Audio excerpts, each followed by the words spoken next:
Like many of you, I've had friends who lost their battle against the coronavirus. Kent Chevalier can relate. As the Pittsburgh Steelers team chaplain, he spends much of his time as a counselor, big brother, advisor, and a listening ear. But when Kent's brother passed away from COVID last month, it was the Steelers players who were lending him their support. Steelers tight end Vance McDonald was one of those players. He is a nominee for the Walter Payton NFL Man of the Year award this year. Vance and Kent, they join me now to talk about their experience.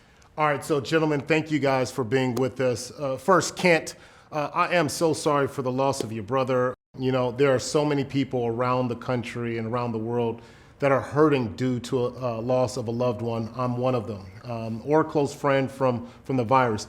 The pain and the sense of loss is very real. How have you dealt with it, and what would you say to comfort those people? Yeah. I would say that how I'm dealing with it is with my faith, in Christ. I've been asking God a lot of questions, why my brother? Why another good man gone? I think that God's okay with those questions. He's not afraid of those questions. And so he's been really patient with me. He's been very close. So that's kind of how I've been getting along. And then I would just say to anybody who is dealing with a loss from 2020, man, to comfort them, I would say, you know what, it's okay to not be okay. It's okay to ask for help, right? I've been seeking out godly counsel and great brothers around me, but there's some stuff that I'm realizing that's being unearthed by this grief that they really can't help me with. So what I've started to do now is I've started to see a professional counselor. Well, that's so strong, Kent. And you talked earlier about community, and part of that community is the Pittsburgh Steelers. And Vance, this guy is normally lifting you guys up. How have you guys rallied around him? Kent did an amazing job just being transparent with us, saying, he wasn't acting tough, where a lot of, the stigma that kind of wraps around NFL players from time to time. And so, we felt the real need, and obviously there was that desire because Kent's the kind of guy who just nonstop supports. I mean, he is asking all the time, how can I serve you? And, with the news, with his brother passing, it hit us all so deep because the guy, again, he's only been here for 2 years, but at the same time, he's just done amazing things for each of us individually in our lives, bringing in, this strong brotherhood of Christians on this team. And so he was just been a real rock star. And so with that news, man, we just wrapped our arms around him, virtually as big as we could, reached out to the guy, loved on the guy.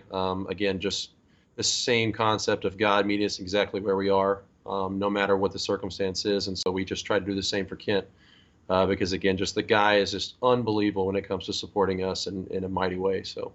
See, this is why Vance McDonald was nominated for the Walter Payton Man of the Year award. In fact, this past summer, I had the privilege of being able to serve alongside of him and his wife, Kendi, to provide with Convoy of Hope 5 trucks of hope to the Pittsburgh area, food Wow. and hygiene supplies, serving over 5,000 families. And that's just who Vance McDonald is. Well, thank you for sharing that, and it's so cool. Kent, you listen to Vance and you think about the players stepping into that gap. What does it mean for you to have the roles reversed, having these guys hold you up?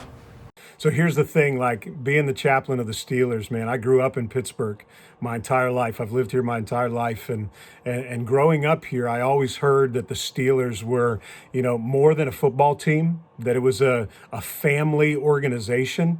And you know what? I got to experience just that, man. The coaches, the players, the front office, the staff, they were all reaching out to me.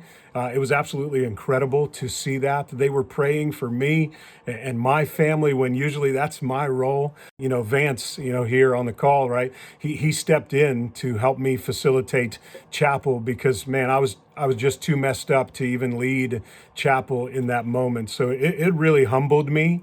And I am so grateful to be able to even serve the Steelers in this way, but now to be able to be served by the family of the Steelers. All right, thank you guys for sharing your story.